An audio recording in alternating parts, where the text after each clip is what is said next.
ఇవాళ మా పల్లా రాజేశ్వర్ రెడ్డి గారు వాస్తవానికి ఆయన ఒక ఉద్యమకారుడు, నిక్కచ్చిగా నిజాయితీగా తెలంగాణ ఉద్యమంలో పనిచేసినటువంటి నాయకుడు పల్లా రాజేశ్వర్ రెడ్డి గారు.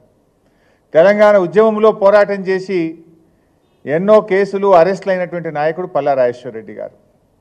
ఆయన ఆనాడు ఉద్యమంలోనైనా, మొన్నటి ప్రభుత్వంలోనైనా, నేడు ప్రతిపక్షంలోనైనా ప్రజల పక్షాన ఒక నిబద్ధత కలిగిన, నిజాయితీ కలిగిన ప్రజాప్రతినిధిగా, ఒక కార్యకర్తగా, ఒక ఉద్యమ నాయకుడిగా పనిచేసినటువంటి నాయకుడు పల్లా రాజేశ్వర్ రెడ్డి గారు.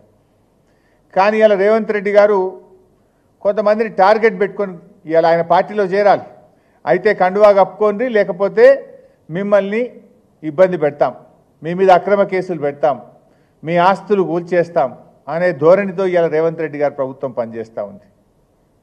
మనకు కనబడతలేదా? పటాన్చెరు ఎమ్మెల్యే మహిపాల్ రెడ్డి గారి మీద అక్రమ మైనింగ్ కేసులు పెట్టి నువ్వు 300 కోట్ల ఫైన్లు వేసి ఆయనను నానా ఇబ్బందులు పెట్టి ఇప్పుడు కండువా కప్పినం అయిపోయింది. కండువా కప్పంగానే మైనింగ్ కేసు అటకెక్కింది, కేసులు మూలకపడ్డాయా లేవా? అదే రకంగా నువ్వు పల్లా రాజేశ్వర్ రెడ్డి గారి మీద ఒత్తిడి చేస్తున్నావు, పల్లా రాజేశ్వర్ రెడ్డి గారిని ఇబ్బంది పెట్టాలని చూస్తున్నావు. కానీ ఆయన నిక్కచ్చిగా నిజాయితీ కలిగిన, నిబద్ధత కలిగిన నాయకుడు కనుక ఇవాళ ఆయన మీద ఎన్ని కేసులు?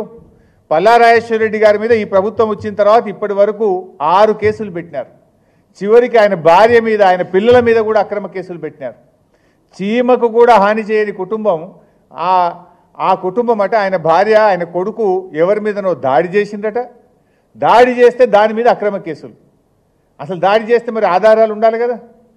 ఏదో ఒక రకంగా మానసికంగా ఇబ్బంది పెట్టాలి, పొలిటికల్గా ఇబ్బంది పెట్టాలి, ఆర్థికంగా ఇబ్బంది పెట్టాలి అని రకరకాల కుట్రలకు రేవంత్ రెడ్డి గారి ప్రభుత్వం ఇవాళ ప్రయత్నం చేస్తూ ఉంది.